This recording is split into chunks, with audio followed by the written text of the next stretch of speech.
जादुई अनोखा लहंगा और लिपस्टिक का कुआं।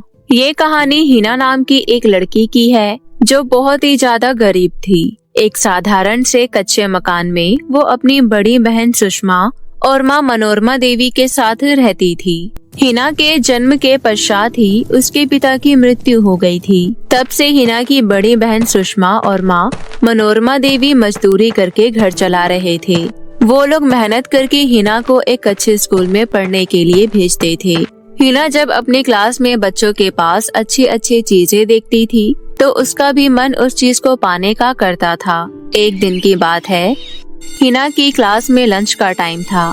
उसकी क्लास में रहने वाली प्रियांशी अपने दोस्तों से कहती है, गाइस तुम लोगों को पता है मेरे पापा मेरे लिए सिंगापुर से बहुत खूबसूरत लहंगा और लिपस्टिक लेकर आए हैं। लहंगा तो मैं स्कूल में नहीं ला सकती थी, लेकिन मैं लिपस्टिक लेकर आई हूँ।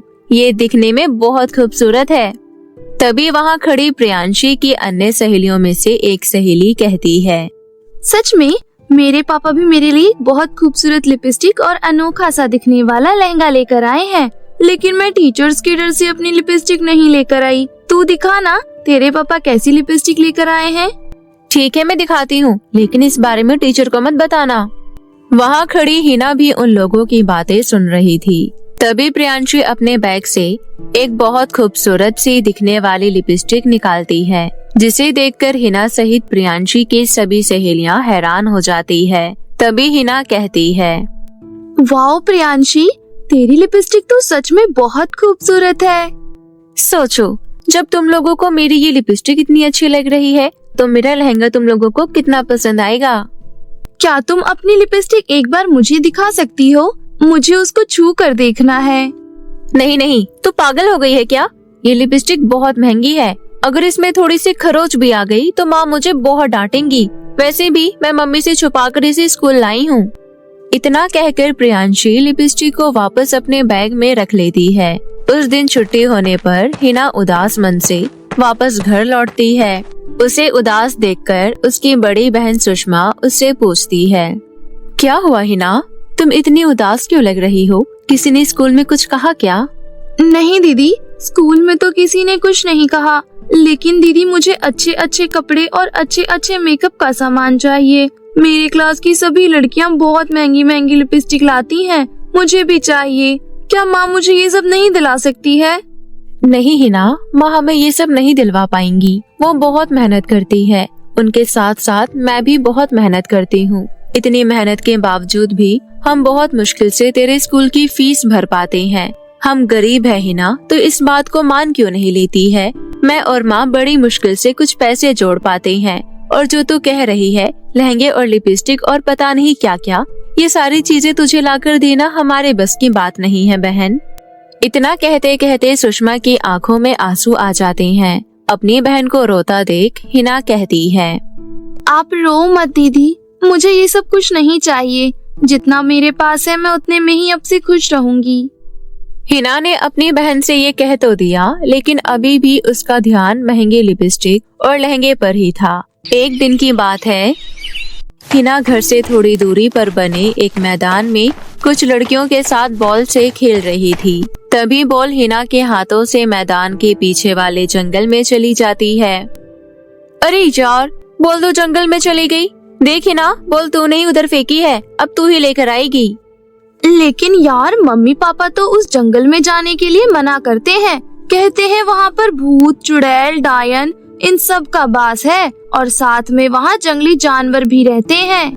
कुछ भी हो, बॉल हिना ने फेंकी है तो लाना भी उसी को पड़ेगा। कोई बात नहीं, तुम लोग चिंता मत करो, मैं बॉल ले आऊंगी। लेकिन तुम लोग जंगल के बाहर खड़े होकर मेरा इंतजार करना, प्लीज मुझे छोड़कर मत जाना। ठीक है, हम खड़े रहेंगे। अब तू जा जल्दी और बॉल लेकर आ।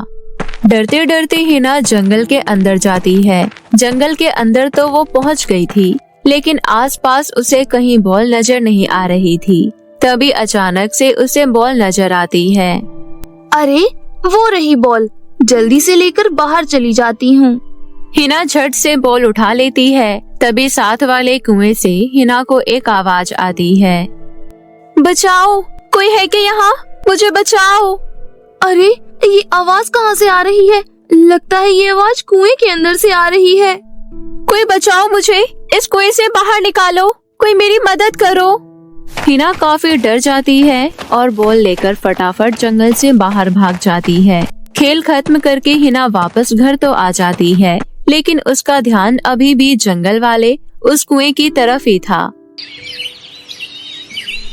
अगली सुबह हिना ने अपनी बड़ी बहन और माँ से कहा, मम्मी, दीदी, कल जब मैं अपने दोस्तों के साथ खेल रही थी तब गलती से मुझसे बॉल जंगल में जा गिरी और जब मैं बॉल लेने गई तो वहाँ पर एक बहुत पुराना कुआं था। उस कुएं में से किसी की आवाज आ रही थी, पता नहीं वो आवाज किसकी थी। इस तरह हिना जंगल में बीती घटना अपनी माँ और बहन को बताती है। हिना की बातें सुनकर सुषमा अपनी माँ से कहती है, माँ, अगर हिना की बातों में जरा सी भी सच्चाई है तो हमें जंगल में जाकर देखना चाहिए। क्या पता किसी की जान खतरे में हो, कोई कुएं के अंदर से मदद मांगने की कोशिश कर रहा हो। ठीक है बेटा, अगर तुम कहती हो तो हम दोनों हिना के साथ चलकर देखते हैं। हिना की माँ और बहन उसके साथ जंगल में उसी कुएं के पास पहुँचती है। वहाँ पहुँचने पर उन्हें सच में एक पुराना सा कुआं दिखाई देता है। अचानक उन्हें भी कुएं के अंदर से वही आवाज सुनाई देने लगती है, कोई है, मुझे बचाओ, प्लीज मुझे बचा लो, मैं यहाँ पर फंस गई हूँ, मुझे बचाओ। अरे, कुएं के अंदर से तो सच में आवाज आ रही है, क्या करे? इतना कहकर सुषमा जोर से आवाज लगाती है, कौन है कुएं के अंदर और तुम्हें हमसे कैसी मदद चाहिए?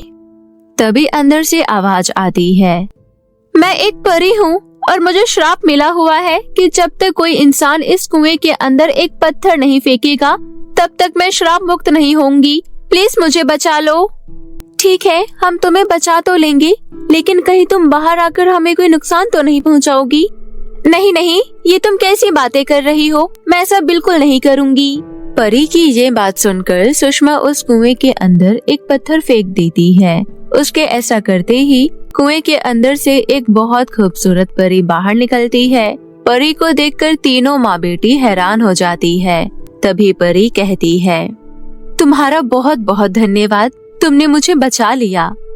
तभी वहाँ खड़ी हिना कहती है, तुम परी हो ना, तो फिर तुम उड़कर इस कुएं से बाहर क्यों नहीं आ गई? दरअसल एक जादूगरनी से युद्ध के दौरान उसने मुझे इस कुएं में कैद कर दिया था। उसका तोड़ केवल यही था कि कोई इंसान अगर इस कुएं में कोई भी ठोस चीज डालेगा तभी इस जादूगरनी के कैद से मैं आजाद हो पाऊंगी। मैं काफी दिन से इंतजार कर रही थी कि कोई इंसान यहाँ आए और मैं उससे मदद मांगूं, लेकिन ना जाने क्यों गांव का कोई भी इंसान इस जंगल की तरफ आता ही नहीं था।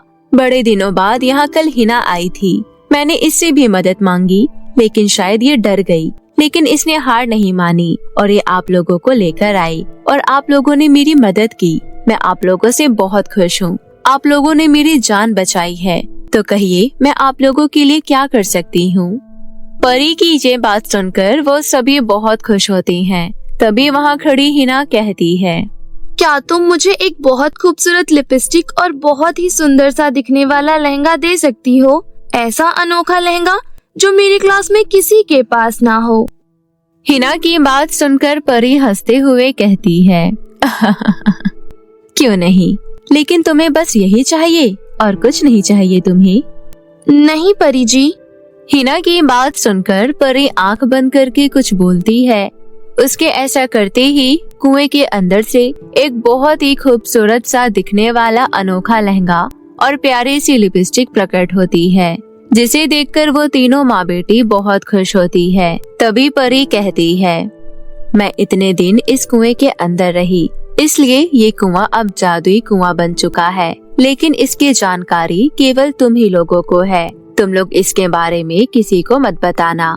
मैंने इस कुएं के अंदर से जादुई लहंगा और लिपस्टिक तुम्हें दी है हिना। ये बहुत खूबसूरत लिपस्टिक है और ऐसा लहंगा तुम्हारी पूरी क्लास में किसी लड़की के पास नहीं होगा। ये सबसे अनोखा लहंगा है। आपका बहुत बहुत शुक्रिया परी जी, आप सच में बहुत अच्छी हो। सच में परी, आप बहुत अच्छे हो। आज आपकी वजह से मेरी छोटी बहन इतनी खुश है। इसको हमेशा से लहंगे और लिपस्टिक का बहुत शौक था। आज आपने इसे ये दोनों चीज देकर इसे खुश कर दिया है। गरीबी के कारण शायद हम ये चीजें हिना को कभी नहीं दे पाते। मैंने ये इसलिए किया है क्योंकि आप लोगों ने मेरी मदद की आप लोग इस कुएं से जितना चाहो उतना लहंगा और लिपस्टिक मांग सकती हो और उन्हें बाजार में बेचकर अपनी गरीबी भी दूर कर सकते हो। क्या सच में परी जी, आप सच कह रही हैं? हाँ सुषमा, मैं सच कह रही हूँ।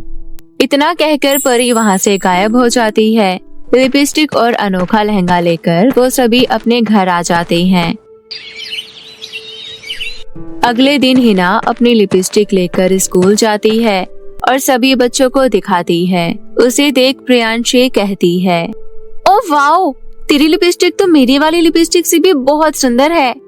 मेरे पास बहुत खूबसूरत लहंगा भी है। शायद वैसा लहंगा हमारी क्लास में किसी के पास नहीं होगा। वो बहुत ही अनोखा लहंगा है। अरे वाह, देख हम दोनों के पास बहुत महंगी महंगी चीजें हैं। हम दोनों दोस्त बन जाते हैं, ठीक है? अब हिना और प्रियांशी बहुत अच्छी सहेलियां बन चुकी थी। हिना खुशी खुशी घर जाती है। तब सुषमा कहती है, क्या बात है हिना, आज तो बहुत खुश लग रही है। हाँ दीदी, जादुई कुएं की लिपस्टिक और लहंगे की वजह से मेरे साथ सब कुछ अच्छा हो रहा है। प्रियांशी, जो मुझे अपनी चीजें छूने भी नहीं देती थी, वो मेरी बहुत पक्की सहेली बन चुकी है। अरे वाह, ये तो बहुत अच्छी बात है। तभी वहाँ पर सुषमा और हिना की माँ आ जाती है। सुषमा अपनी माँ से कहती है, माँ चलो हम लोग चलकर उस कुएं से बहुत सारा लहंगा और लिपस्टिक मांग लेते हैं। उसके बाद हम उसे बाजार में बेचकर कुछ पैसे कमा लेंगे। तुम बिल्कुल ठीक कह रही हो बेटा, चलो चलते हैं। सुषमा के इतना कहते ही वहाँ पर बहुत सारे लहंगे और लिपस्टिक प्रकट हो जाते हैं। फिर वो तीनों वो सारी चीजें उठाकर बाजार में बेचने चली जाती है। लहंगे और लिपस्टिक के सुंदर होने की वजह से और दाम कम होने की वजह से उनका सारा माल तुरंत बिक जाता है और उन्हें बहुत मुनाफा होता है। इसी प्रकार अब वो रोजाना ये कार्य करने लगे और देखते ही देखते लखपति से करोड़पति और फिर अरबपति बन गए और तीनों बहुत ही ठाट बाट से रहने लगे। सुषमा और उसकी माँ हिना की पढ़ाई पर विशेष ध्यान भी देने लगे थे और सुषमा ने बहुत सारे अनाथ बच्चों की शिक्षा दिलाने की जिम्मेदारी भी ली थी। इस प्रकार लोगों की मदद करते हुए ये तीनों अपना जीवन ठाट बाट से खुशी खुशी व्यतीत करने लगे। राजकुमारी का सुनहरा लहंगा और लिपस्टिक। बहुत समय पहले की बात है, एक राज्य में बहुत खूबसूरत राजकुमारी रहती थी। वो अभी केवल 6 साल की थी, लेकिन दिखने में बहुत ही ज्यादा खूबसूरत थी। उसका नाम अर्पिता था। राजकुमारी अर्पिता की एक बहुत प्रिय सहेली थी, जिसका नाम वामिका था। वामिका उस राज्य के सबसे धनी व्यापारी की बेटी थी। उसके मम्मी पापा का महल आना जाना लगा रहता था। इसी दौरान उसकी दोस्ती राजकुमारी अर्पिता से हो गई थी। अब वो दोनों बहुत ही अच्छी सहेलियां बन चुकी थी। दोनों के बीच बहुत ही ज्यादा प्यार था। वो दोनों ही एक दूसरे के बहुत करीब थे। वो दोनों एक साथ खेलती थी, एक साथ खाना खाती थी, एक साथ पढ़ाई करती। वो दोनों एक दूसरे के लिए हमेशा हाजिर रहती थी। धीरे धीरे समय बीता और वो दोनों 15 साल की हो चुकी थी। एक दिन की बात है, उन दोनों के माता पिता साथ में बैठकर बातचीत कर रहे थे। तभी वहाँ पर दोनों सहेलियाँ आती है। तभी वहाँ मौजूद अर्पिता की माँ कहती है, तुम दोनों को देखकर तो ऐसा लगता है जैसे 2 शरीर में एक ही आत्मा हो। हम इसी तरह हमेशा साथ रहेंगे माँ। हाँ महारानी, अर्पिता बिल्कुल सही कह रही है, हम हमेशा साथ रहेंगे।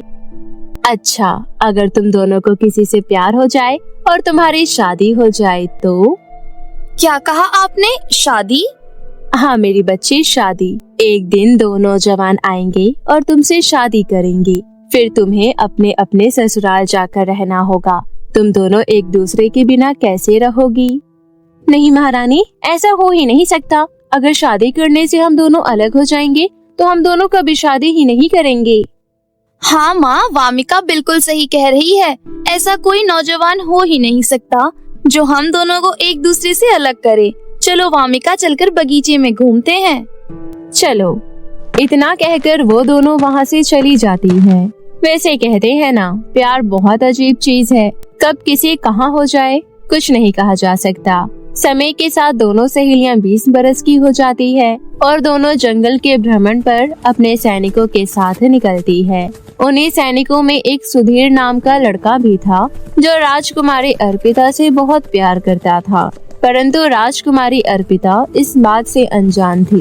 भ्रमण करते करते उन्हें रात हो जाती है। तब राजकुमारी अर्पिता कहती है, सैनिकों, आज रात हम यहीं विश्राम करेंगे, यहीं पर तंबू बना लो। अर्पिता की बात मानकर सैनिक वहाँ पर तंबू लगाने लगते हैं और दोनों सहेलियां वहाँ खड़े होकर बातें करने लगती हैं। तभी वहाँ पर एक हाथ में गुलाब का फूल लेकर सुधीर आता है और कहता है, राजकुमारी अर्पिता, देखिए मैं आपके लिए गुलाब का फूल लाया हूँ। आपको इनकी खुशबू पसंद है ना? मैं इन्हें आपके तंबू के अंदर रख देता हूँ। इसकी खुशबू पूरे तंबू में फैल जाएगी तो आपको अच्छी नींद आएगी। तुम्हारा बहुत बहुत शुक्रिया सुधीर। सुधीर को इतना कहकर अर्पिता और वामिका तंबू से थोड़ा दूर घूमने चली जाती है। तभी उन्हें अचानक से किसी के पैरों की आहट सुनाई देती है। लगता है यहाँ पर कोई है। हाँ, मुझे भी ऐसा एहसास हुआ। तभी उनके सामने एक बहुत खूबसूरत दिखने वाला एक राजकुमार आता है और कहता है, आप दोनों घबराइए मत, मैं एक राजकुमार हूँ। दरअसल मैं यहाँ शिकार के लिए आया था। फिर मैंने जंगल के इस तरफ रोशनी देखी तो मुझे लगा शायद यहाँ किसी ने रात का बसेरा लिया है, इसलिए मैं यहाँ आ गया। अर्पिता ने जैसे ही उस राजकुमार को देखा, उसका दिल जोर जोर से धड़कने लग गया और पहली ही नजर में उसे वो बहुत पसंद आया। वो उसकी आंखों में खो गई। तभी एकदम से अर्पिता ने कहा, ओह, मैं हूँ राजकुमारी अर्पिता और ये है मेरी दोस्त वामिका। ओह, आपसे मिलकर मुझे बहुत खुशी हुई। उसके बाद रात बीत जाने पर दोनों उस राजकुमार को अपने राज्य लेकर आते हैं और उसकी बहुत अच्छे से खातिरदारी की जाती है। वो तीनों आपस में एक साथ बहुत खुश थे और बहुत मस्ती भी करते थे। हो ना हो, पर उन तीनों के बीच कुछ चल तो रहा था। उनके मन में एक अजीब सा एहसास था जो सिर्फ प्यार होने पर होता है। पहली बार ऐसा हुआ था कि उन दोनों सहेलियों के बीच कोई तीसरा आ गया था। राजकुमार के प्रति प्यार दोनों सहेलियों ने अपने दिल में छुपा कर रखा हुआ था, लेकिन हर किसी के नसीब में प्यार पाना तो नहीं लिखा होता है। बहुत जल्द दर्द का एक सैलाब उनके बीच आने वाला था। एक दिन राजकुमारी अर्पिता अपने पास सिपाही सुधीर को बुलाती है और कहती है, सुधीर, राजकुमार विनय को गोल्डन कलर का ब्रोच पसंद तो आएगा ना? ये मैंने उन्हें गिफ्ट करने के लिए खास तौर पर बनवाया है। अगर उसने दुनिया की सबसे सुंदर और अच्छी लड़की से मिले हुए तोहफे की कद्र नहीं की, फिर तो वो दुनिया का सबसे बदनसीब इंसान होगा। तुम देखना सुधीर, उसे मेरा तोहफा बहुत पसंद आएगा। सुधीर को अर्पिता की आंखों में राजकुमार विनय के लिए कहीं न कहीं प्यार दिख रहा था। ये देख उसका दिल टूट जाता है। और दूसरी तरफ जब राजकुमारी अर्पिता तोहफा लेकर विनय को देने जाती है तो वो देखती है कि विनय के कक्ष में पहले से ही वामिका मौजूद है और वामिका ने एक बहुत खूबसूरत घड़ी तोहफे में राजकुमार विनय को दी है और उन दोनों के बीच बातें चल रही है। आपका बहुत बहुत शुक्रिया वामिका जी, आपका ये तोहफा मुझे बहुत पसंद आया। ओह, अच्छा हुआ कि तुम्हें ये पसंद आया, वरना मैं सोच रही थी कि तुम्हें ये अच्छा लगेगा भी या नहीं। ये आप कैसी बातें कर रही हैं? मैं बहुत बदनसीब इंसान होऊंगा जो मैं दुनिया की सबसे प्यारी और खूबसूरत लड़की के तोहफे को पसंद नहीं करूंगा। ओह, तुम कितने अच्छे हो। ये सब देखकर अर्पिता का दिल पूरी तरह से टूट गया था। दुखी होकर राजकुमारी अर्पिता वहाँ से चली जाती है। इसी तरह कुछ दिन बीतते हैं और वामिका और राजकुमार का प्यार बढ़ता जा रहा था। अर्पिता के गमों से भरे दिल का उन्हें कोई अंदाजा ही नहीं था। एक रात विनय और वामिका अर्पिता के पास आते हैं और वामिका उससे कहती है, अर्पिता, हम बाहर जा रहे हैं, तुम भी चलो ना हमारे साथ। आज हम पूरी रात बाहर बिताएंगे और बहुत मस्ती करेंगे। तुम दोनों चले जाओ, मैं जाकर क्या करूँगी? तुम दोनों को थोड़ा समय अकेले व्यतीत करना चाहिए। तुम भी तो हमारी दोस्त हो अर्पिता। अच्छा, एक काम करो, साथ में सुधीर को ले चलते हैं, वो भी तो तुम्हारा दोस्त है ना। हाँ अर्पिता, विनय बिल्कुल सही कह रहा है। हम साथ में सुधीर को भी अपने साथ लेकर चलते हैं। अब तो तुम्हें चलना ही पड़ेगा। फिर अर्पिता, विनय, वामिका और सुधीर चारों अंधेरी रात में बाहर जंगलों में घूमने लगते हैं। वहाँ पर वामिका और विनय को एक साथ देख अर्पिता के दिल को और ज्यादा दर्द पहुँच रहा था। उसका दर्द उसके चेहरे पर साफ दिख रहा था। सुधीर उससे कहता है, मैं आपके दर्द को समझ सकता हूँ राजकुमारी। तुमने देखा ना सुधीर, इन्हें तो कोई फर्क ही नहीं पड़ रहा कि मैं इनके साथ नहीं हूँ। मैं आपके टूटे दिल को ठीक करने के लिए क्या कर सकता हूँ राजकुमारी? कुछ नहीं, बस तुम ये मानकर चलो कि मेरा दिल कभी टूटा ही नहीं था। जिन दो लोगों से मैं इतना प्यार करती हूँ, उनके लिए मैं इतना तो कर ही सकती हूँ। एक तरफ मेरी सहेली और दूसरी तरफ मेरा प्यार, मैं इन दोनों के बीच में कभी नहीं आऊंगी। पूरी रात वामिका और विनय साथ में प्यार भरी बातें करते रहे। उन्होंने एक बार भी अर्पिता से बात नहीं की।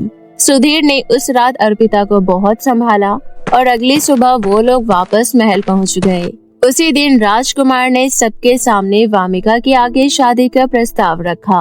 वहाँ पर वामिका के माता पिता के साथ साथ अर्पिता के माता पिता भी मौजूद थे। मैं सच्चे दिल से वादा करता हूँ वामिका कि मैं हमेशा तुमसे ही प्यार करूँगा। तुम्हारी खुशी में ही मेरी खुशी है। मैं तुम्हारा इतना ख्याल रखूंगा जितना एक माली अपने फूलों का रखता है, और वो भी बहुत प्यार से। तभी अर्पिता के पिता यानी कि वहाँ के राजा विनय से कहते हैं, वामिका भी हमारी बेटी की तरह है। हम सच में बहुत खुशनसीब हैं कि हमारे अलावा कोई और भी है जो वामिका से इतना प्यार करता है। हमारा आशीर्वाद तुम दोनों के साथ है। ये सब देख अर्पिता बहुत उदास हो जाती है, लेकिन फिर भी वो अपना दर्द अपने अंदर छुपाकर अपनी दोस्त के पास जाती है और कहती है, ओह वामिका, मेरी दोस्त, मैं तुम्हारे लिए बहुत खुश हूँ। इतना कहकर अर्पिता वहाँ से अपने कक्ष में चली जाती है और बैठकर खूब रोती है। तभी वहाँ पर अर्पिता की माँ आती है और कहती है, क्या हुआ मेरी गुड़िया रानी को? मैं जानती हूँ तू इसलिए उदास है ना, क्योंकि अब तेरी दोस्त तुझसे अलग होने वाली है। लेकिन ये एक न एक दिन तो होना ही था। इस कड़वी सच्चाई को तुम्हें अपनाना ही होगा बेटा। अर्पिता अपने माँ के गले से लिपट जाती है और फिर अपने आंसू पोंछकर कहती है, माँ, आज रात हमें महल में जश्न रखना चाहिए। आज इतनी खुशी का दिन है। आप आज रात महल के जश्न की घोषणा करवा दीजिए। मुझे भी बहुत सारी तैयारियां करनी है। अर्पिता के कहने पर शाम को महल में एक भव्य जश्न रखा गया, जहाँ पर राजा और रानी ने वामिका की मम्मी पापा के साथ मिलकर सभी लोगों के सामने वामिका और विनय की शादी की घोषणा की। अर्पिता भी उनके लिए बहुत खूबसूरत तोहफा लेकर आई थी। ये तोहफा तुम्हारे लिए है वामिका। अब मेरी दोस्त सिर्फ मेरी दोस्त नहीं रही, अब ये किसी और की भी साथी बन चुकी है। इसमें क्या है अर्पिता? इसमें तुम्हारे मनपसंदीदा रंग का सुनहरा लहंगा है और साथ में एक बहुत खूबसूरत और बेशकीमती लिपस्टिक है। ये दोनों चीजें तुम्हें हमेशा मेरी याद दिलाएंगी। ओह, तुम बहुत अच्छी हो मेरी दोस्त। मैं अपनी शादी में यही वाला सुनहरा लहंगा पहनूंगी और ये दोनों चीजें मुझे हमेशा तुम्हारी याद दिलाएंगी। इस तरह वो रात भी बीत गई। अगले ही दिन ना जाने क्यों विनय की तबीयत बहुत ज्यादा खराब हो गई। हकीम और वैद्य को बुलाया गया तो उन्होंने कहा विनय चंद समय का मेहमान है। ये सब सुन वामिका और अर्पिता दोनों का हृदय कांप उठा। वामिका उसके समक्ष जाकर उसका ध्यान रखने लगी। अर्पिता भी ऐसा करना चाहती थी, लेकिन उसके पास इसका हक नहीं था। वहाँ एकदम से दुख का माहौल हो गया। तभी एक हकीम ने कहा कि राज्य से 200 मील दूर जंगल में एक बुढ़िया रहती है। वहाँ जाकर इस बारे में बताया जाए तो विनय की बीमारी का तोड़ वहाँ मिल सकता है। हकीम की ये बातें सुनते ही अर्पिता तुरंत वहाँ जाने को तैयार हो गई। मैं जाऊंगी वहाँ। मैं लेकर आऊंगी राजकुमार विनय के लिए दवाई। नहीं अर्पिता, हमारे पास बहुत कम समय है। तुम यहीं रहो, मैं जल्दी वहाँ से दवाइयाँ ले आऊंगी। तुम्हें अपनी बचपन की सहेली पर भरोसा नहीं है क्या वामिका? तुम मुझ पर भरोसा करो, मैं ले आऊंगी, चाहे रास्ता कितना भी कठिन हो। अभी विनय को तुम्हारी बहुत जरूरत है। तुम्हें उसके पास रहना चाहिए। लेकिन वहाँ पर तुम्हारे जान को खतरा भी हो सकता है अर्पिता। तुम साथ में किसी को लेती जाओ। अगर ऐसा है तो ठीक है, मैं अपने साथ सुधीर को ले जाऊंगी। उसके बाद सभी ने मिलकर अर्पिता और सुधीर को वहां जाने के लिए विदा किया।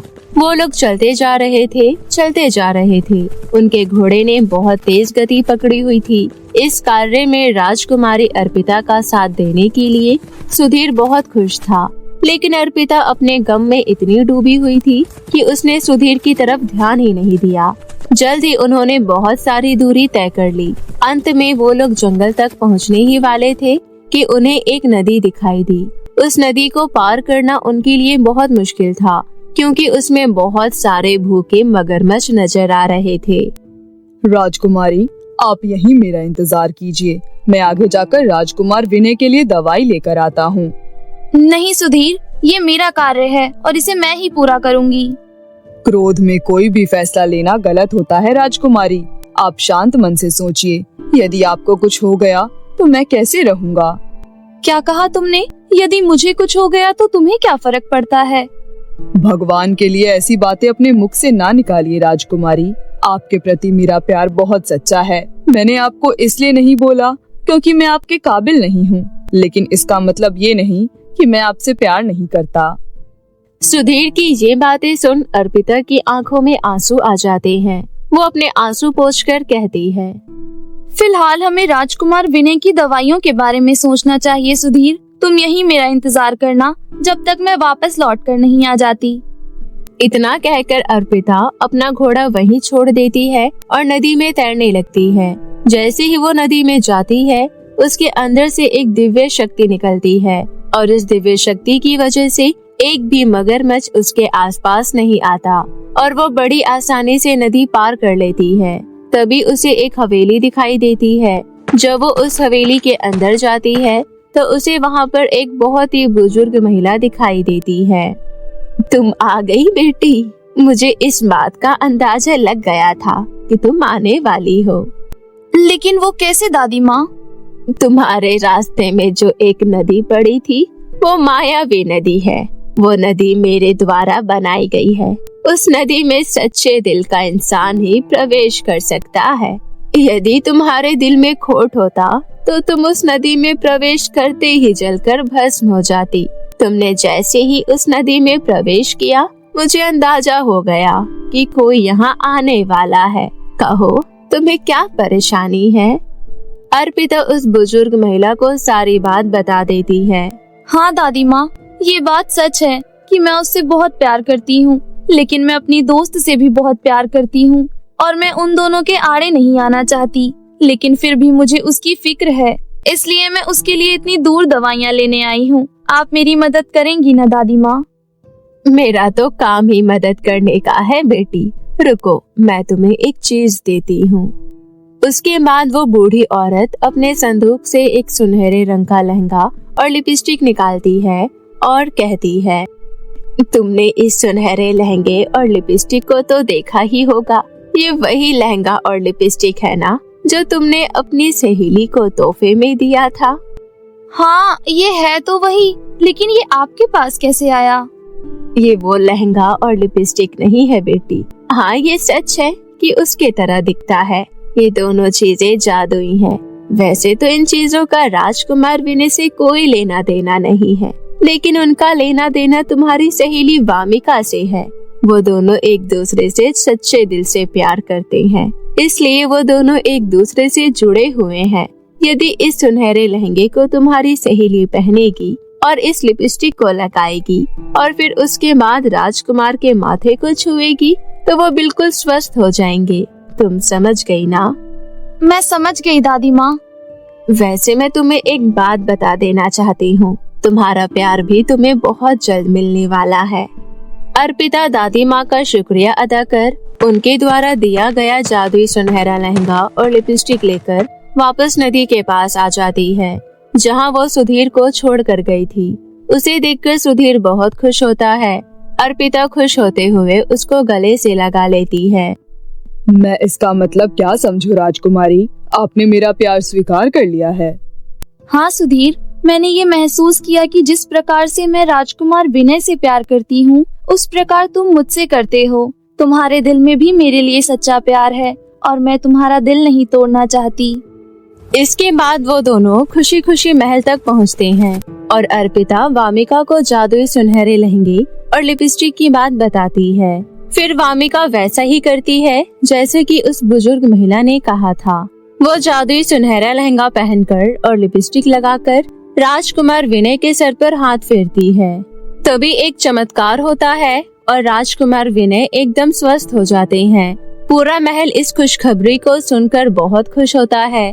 इस खुशी में शाम को एक जश्न रखा जाता है जहाँ पर राजकुमारी अर्पिता अपना और सुधीर का प्यार सबके सामने प्रकट करती है।